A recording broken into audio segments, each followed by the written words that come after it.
Suprabhatam, Suswagatam. The yoga is the science to gain mastery over the emotions. How to do that? Krishna Bhagavan says, first we must understand ourselves having the Asuri Sampat and Daivi Sampat. The negative and the positive emotions. Nobody is having only positive emotions. Nobody is having only negative emotions. There are permutations and combinations. So what are those Daivi Sampat? What are those Asuri Sampat? He described in the verses. Jayata Kshama, Shautam, Droho, Nathimanita, all that. Full of effulgence, helping others, serving others, and giving more and more to others, less and less to ourselves, control ourselves, and rid of ego, arrogance. All these are the positive virtues. Then what are the negative things? Kama, Krodha, Lobha, Moha, Mada, Matsarya. That anger, greed, jealousy, hatred, infatuation, arrogance, all these are the negative emotions. Vices. So why do you call that these are good emotions? Why do you call this as bad emotions? What is the definition of good and bad? So he defines what is good. All those qualities which help us to rise higher from our normal level to become great human being, super, divine human being, reach that moksha itself. Daivi Sampat Vimokshaya, to reach that state of absolute freedom, reach the state of infinite bliss, infinite knowledge, infinite power, infinite freedom. All those qualities which help you to go in this direction are called as the Daivi Sampat, positive virtues. Opposite of that, Nibandhaya Asuri Mata. So all those which enslave us, bind us, and deteriorate us, and make us suffer from tensions, stresses, diseases, and ultimately make us go down, suicide and others. Those are the vices. Those are the Asuri Sampat. So having said that, now Krishna says, okay, now we have a choice. Bharan, we have some amount of Vasachapa, some of Daivi Sampat. Now we all have the freedom to develop either Asuri Sampat or Daivi Sampat. The choice is yours. If you want to be happier day by day, if you want to be healthier day by day, if you want to grow towards the total freedom, if you want to get happier and blissful day by day with greater and greater knowledge, go the Daivi day, Daivi Sampat way. But if you don't make any effort, allow your indriyas to empower you, enslave you, okay, let it go down and then you suffer. Choice is yours. Yatechasi tatha. The end of Bhagavad Gita, Krishna says, having told all these things, I am telling you, Arjuna, do whatever you want. So, this is the freedom we all have. So, let us use that freedom to go in the right direction. He also says, Buddhare Atmana Atmanam, Na Atmanam Avasavayet. When we have this freedom, when we are endowed this human life, in which you have a choice to go up, why not grow to greater and greater heights? Why deteriorate yourself? Go in this direction, he said. Okay, how to do that? Every day, start developing Daivi Sampat positively. Consciously you must develop. Yoga is a conscious process. It's an intelligent process. It is a process of discrimination. Either it will go this way or this way, but consciously you must go in the right direction. That is the freedom that we have. A boat is going in a sea and with a huge wind, a cyclonic wind. And what does an intelligent navigator do? It turns his hood in such a way that uses that power to take the boat in the right direction very fast. If he doesn't do that, it will take us somewhere else. So it is this intelligence way to turn your hood, to take the boat in the right direction. So what is that? Daivi Sampad, Prema Bhava. Develop that Prema Bhava. What characterizes the Prema Bhava? Is to go on giving and giving and giving. Tyaga. Control our senses. Dana, Daya, Dhamma. Dana is to give. Daya is love and compassion. And Dhamma is control over the senses. Less and less for our senses. Control over the senses is called Dhamma. Bahirindriya Nigraha Dhammaha. Shankaracharya defines it. So, less and less for me, more and more to others. Less and less for me, more and more to others. This is the Prema Bhava. Go on giving without expecting anything in return. So, you start raising. Imagine a society, everybody wants to give and give and give. What a wonderful society to be. You can build ideal social orders. This is what India had done for decades and centuries. We used to have such ideal social orders. We had to bring back that ideal social orders back in India. So Vivekananda said, how to make this? How to make India? India will not be made by making India the economic superpower. India will not be made by making India the defense superpower. India will not be made if there are skyscrapers. But when will India be made? When India is channelized to its roots, Tyaga and Seva, and the twin ideals of India, channelize India in this direction, all the rest are going to come up automatically. That is the Prema Bhava, Tyaga. That is giving, sharing, Seva, service. If we can build ourselves into this, then India will be made. Such was our wonderful country that we used to have. And then from there, we go to the next step. Giving is necessary. Everybody must give something. But even that process also, in the giving, you may get into some ego problem. I am such a great giver. Various types of ego will start coming up. Without giving anything also, you will start having the ego. Giving something, you may have a lot of ego. It's called philanthropic ego. Abhimana, Damba, Darpa. 3 types of ego hit the types. Therefore, you have to be very, very careful to see that the ego will not overpower you. So what is to be done? From prema, we have come to the next step, that is the bhakti. In bhakti, there is the reduction of the ego. That is by the process of surrender, by the process of prapatti bhava, sharanagati bhava. And normally it is very difficult to surrender.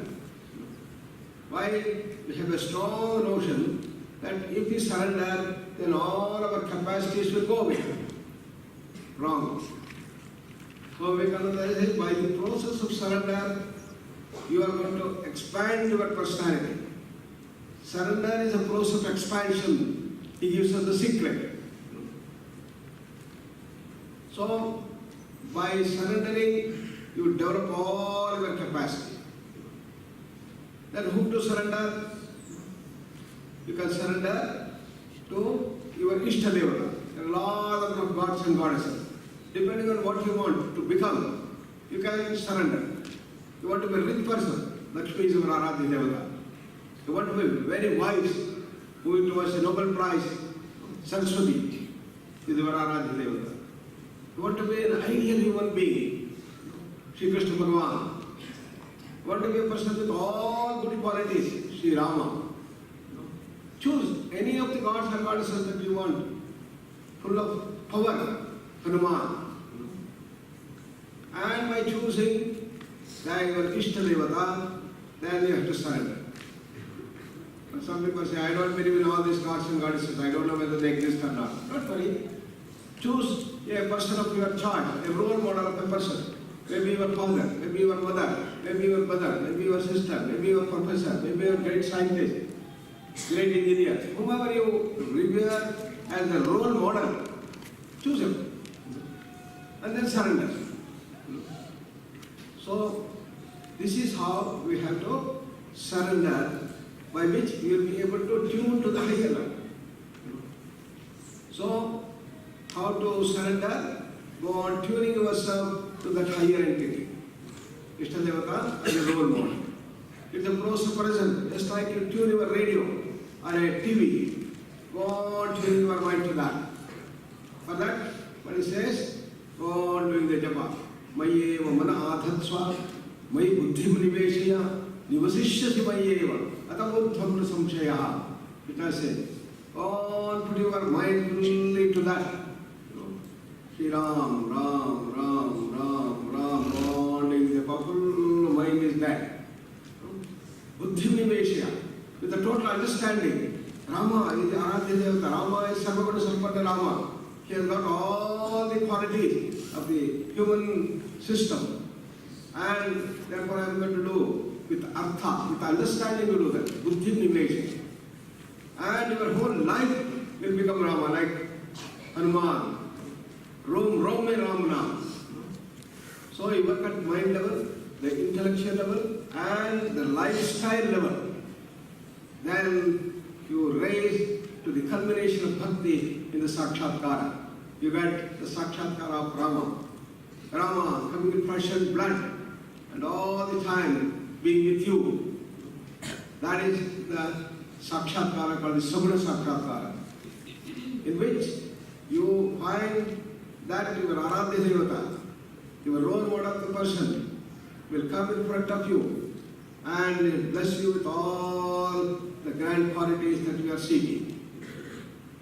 And this happens in a state where you are prepared to give up your prana also. Pranarpana, you have to do. In the bhakti, you give up your ego. But your attachment to the prana, if you are able to give up that, then you go to that sakshatkar, at the higher level. So, when you have the pranarpana, then there is an inner explosion. What happens inside is the mind jumps from one level to a higher level of consciousness. This is called, in the gross world also we have a similar thing. The electron moves from one orbit to the higher orbit. It's called the quantum jump. Electron is spinning around the nucleus. And you put certain amount of energy. And when you give a certain amount of energy to electron jumps to the higher orbit. Similarly, the mind, when it goes on acquiring these qualities, then when it reaches a certain level, it is going to jump to a higher level of cooperation, a certain level of cooperation. And that is called the Sakshatkara. In Patanjali's time, it is called Samadhi. In Naneva, it is called Jnana. And that you start operating from the higher level. What is the result of that? You are all the time blissful. You are full of greater and greater knowledge, greater creativity, greater memory, will all start coming up. And that is operation at the higher level. Then what happens? You start seeing the same God everywhere. That you start seeing your Rama everywhere. Rama has been your Aradhya Devata. Ramakrishna Paramahamsa, Kalima was his Aradhya Devata. And you start seeing everywhere. That is shloka that we are seeing. What is shloka? Teshamaham samudhatta Mrityu samsara sagarat Bhavami najirat partha Yadeshita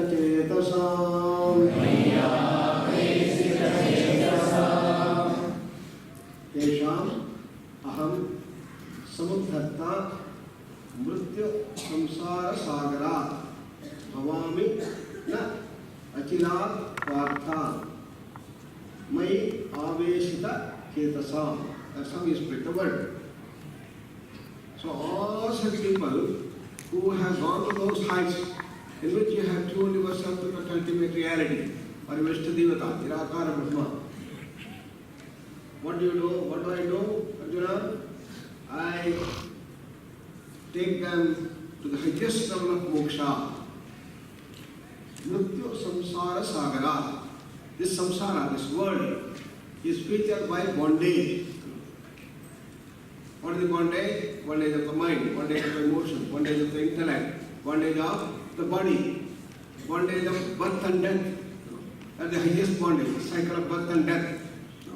I am going to free you from the bondage of birth and death. Mrityu samsara sagara. Samsara is our life. It is an ocean of life. And what is the feature of that? Mrityu. You take birth and you die. Again you take birth, again you die. That's a cycle of birth and death is the subtle bondage, and I am going to relieve you from that subtle bondage of birth and death. May always be the song when your mind is all the time in that ultimate reality. And Nachirat Partha. So there is no doubt about it. You will completely overcome this bondage of birth and death. So that's the ultimate goal, called the moksha. At the normal level, what you want to be healthy. You want to be free from your tensions and stresses. This will happen. Then you want to overcome the bondage of the mind. If you want, you should be able to sit quietly for any length of time. When you want to be very, very active, you should be able to do full of activities with a sharp mind, with a brilliant mind, with a wonderful intellect. All that you can do. This mastery start coming up in the beginning. Then again, mastery over the emotion. You are no more enslaved by your asuri sambar. You are full of positive virtues, The bondage of the negative emotions will go away. Then the bondage of the ignorance of the intellect, your wrong notions, your avidya, the ignorance will all start going away. You start understanding the whole world. Your knowledge goes on increasing. Knowledge of the Annamaya Kosha, Pranamaya, Manomaya, Vijnana, Anandamaya Kosha, the total knowledge is going to come up. The Trikala Gnana, past, present and future. The bondage of ignorance will go away and the light of knowledge is going to come. Still you have not reached the highest.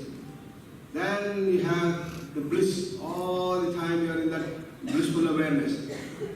Morning till night, the whole night, you are all the time awake and you are in that state of bliss, Anandamaya Kosha. And when you are in that final stage of the complete mastery over all this kosha, Annamaya, Pranamaya, Manomaya, Vijnanandamaya kosha, and when you are going to leave the body, you can leave the body voluntarily, consciously. Ichha Varanatva comes. Bhishma had an Ichha Varanatva. And Arjuna has put the arrows and he has created a beautiful cart in which the Sharashaya, he was lying down. He didn't want to leave the body because only when he leaves the body in Uttarayana, he is going to reach the hell. So he was lying down. He had complete control over his death, Ichha Maranatva. So, where he was, he leaves the body and then gets. So, he goes into Pranamaya Kosha, Manomaya, Vijnanandamaya Kosha. This one we have to do. The second way is, you divinize the body. From the Annamaya Kosha will get transformed to the Pranamaya Kosha, to Manomaya Kosha, Vijnanandamaya Kosha. So, there is an expansion. So, this what happened. Like Shankaracharya, for example, he entered into the came and his body got divinized. Ramalingam Mahaswami, even lying here, he was able to divinize the body. People wanted to take the photograph. They could take only photo of the clothes and never his body. Because it turned itself into the subtle body. And the subtle body will go to the causal body and merge with the totality. So, once you have the Ichhaparanatva, you merge with the totality, and Ramakrishna Paramahamsa says, it is something like a salt dog. It was trying to measure the depth of the ocean. It goes down and down and down into the ocean. It merges and becomes one with the ocean. So this is the whole process that happens, that we overcome all the bondages and merge with the totality. That is called as the moksha sthiti or returning home. We come out of the home and we go back home. It's called prati prasava. Prasava has happened, creation has happened. We have forgotten our home, we have forgotten our infinite knowledge, power, freedom, bliss and others, and we have become very limited. And by the process of purification, you become from limited to unlimited, go back home. So this process of going back home is the complete process of yoga, and the ultimate is returning home. So that's what is going to happen through the Bhakti Yoga. Bhakti Yoga alone can take you to the highest, has been the great contribution of Swami Vivekananda.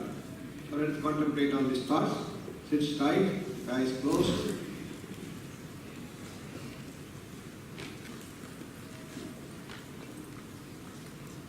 Scan through your lives how much of Daivi Sampat and Asuri Sampat we are born with, how we are changing. Are we becoming more and more slaves to our senses, or gaining mastery over the senses to move towards more and more of Daivi Sampat? Start consciously transforming ourselves.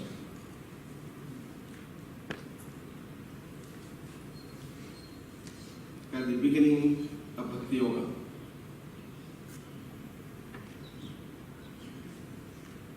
Giving. Something you must go on giving every day. A leaf, a flower, a fruit, a cup of water, anything. Make the habit of giving. Then you choose your role model of the person or an Ishtadevata. Every day you must surrender. You give all that you want to give in the name of your Ishtadevata. Go on meditating, curing yourselves through the japa. The total understanding of the japa haha daksha bhavanam.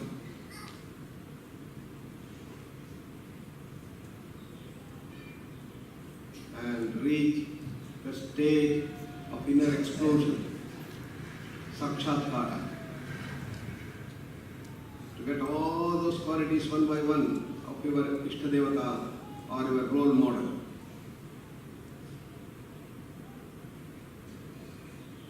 Let us start the journey. If you have not started, you have started the journey, proceed with more and more devotion, dedication, and see that we achieve the goal of the sakshatkara and ultimately the Sattva. Come to Namaskar Mudra.